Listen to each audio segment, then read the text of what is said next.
สบายดีเด้อพ่อแม่พี่น้องมากินข้าวเที่ยงนำกันมื้อนี้คิดอยากกินปีกไก่อยากกินทอดปีกไก่แต่ว่าก็โดนเติบละที่ว่าบ่ได้กินเมนูนี้ว่าเส้นซะมื้อนี้ตื่นเช้าขึ้นมาแล้วก็นึ่งข้าวเหนียวแล้วก็ย่างไปซื้อปีกไก่แล้วก็สิเอาไก่มาลงมาล้างแล้วก็มาหั่นเป็นบังแล้วก็สิมาหมักนี่ค่อยก็ใส่แค่ซีอิ๊วขาวแล้วก็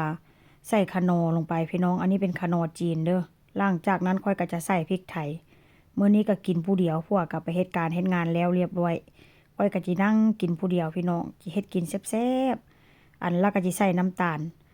ถ้าหากว่านึ่งข้าวเหนียวนี่ก็สิบ่คิดยากเลยทอดปีกไก่ทอดน่องไก่นี่ก็ได้แต่ว่ามื้อนี้ก็สินึ่งข้าวเหนียวหั่นน่ะพี่น้องตอนแรกก็ว่าสินึ่งข้าวเหนียวเนาะเมนูที่ว่าข้อยจะเฮ็ดนั่นก็จะนึ่งข้าวเหนียว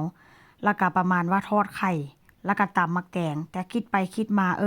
ถ้าหากว่าตำบักแตงนี่มันก็ต้องมีแบบว่า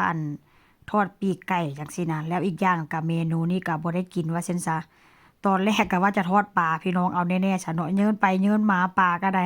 เอาออกจากตู้แช่แข็งแล้วก็ยังบ่ได้เฮ็ดเมนูใดเมนูหนึ่งปานนี้ยังอยู่ในตู้เย็นหั่นมื้อนี้ก็เลยฝืนใจเจ้าของย่าละปลาบ่กินมื้อนี้ก็เลยย่างไปซื้อปีกไก่น่องไก่มาหมักมาทอดความว่ายากว่าซั่นซะเนาะแล้วก็อีกอย่างก็เมนูนี้น่ะดนแล้วได้ดนที่แบบว่าบ่ได้กินว่าซั่นซะเนาะมีอยู่ช่วงหนึง ก็จะเฮ็ดดูช่วงที่แบบว่าตอนที่แบบว่าลูกชายยังอยู่นำเนาะลูกชายยังบ่ได้ไปอยู่บ้านสวนกับย่าว่าซั่นซะค่อนข้างจะเฮ็ดดูแต่ว่าช่วงนี้ลูกชายบ่ได้อยู่นำก็ก็บ่ได้ค่อยแบบว่าบ่ค่อนข้างที่แบบว่าจะได้ฮอดว่าซั่นซะเนาะแต่ว่ามื้อนี้รู้สึกว่าจังใดบ่ตื่นมาแล้วก็รู้สึกว่าหิวข้าวแต่ว่าคืออยากเป็นแบบว่าทอดปีกไก่แบบอันนั้นน่ะพี่น้องแต่ว่ามื้อนี้ข้อยก็จะบ่ได้ทอดเด้อเบิ่งก็เดี๋ยวก็สิว่าทอดก็คือบ่มีน้ำมัน ค่อยลวนเอาพี่น้องมื้อนี้น่ะเฮ็ดแบบลวนว่าซั่นซะข้างหม้อกระทะแล้วก็ใส่น้ำมันน้อยๆแล้วก็เอาเนื้อเนื้อไก่น่ะเนื้อไก่ปีกไก่น่ะเอาลงไปแล้วก็ตั้งไฟกลางแล้วก็ปิดฝาหม้อไว้แล้วมันก็ค่อยห่มอยู่หั่นแหละเนาะเพราะว่าความร้อนแบบความร้อนของน้ำมันหั่นน่ะมันก็จะระอุวนไปวนมาอยู่หั่นแหละว่าซั่นซะ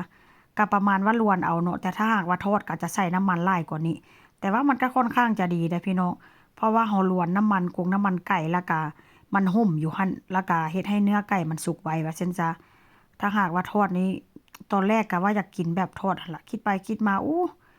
ถ้าหากว่าฮอดไฟแห้งๆหั่นน่ะมันกระดงกระเด็นมันเปื้อนไปเบิดว่าซั่นซะเนาะข้อยก็เลยแบบว่าลวนเอาซะข้าวเหนียวนี่ก็ยังร้อนอยู่พี่น้องเห็นบ่เห็นหน้าตาตำแตงของข้อยบ่มื้อนี้ก็บ่ได้ใส่พริกหลายเด้อใส่พริกประมาณ2หน่วยแต่ว่าก็แซ่บ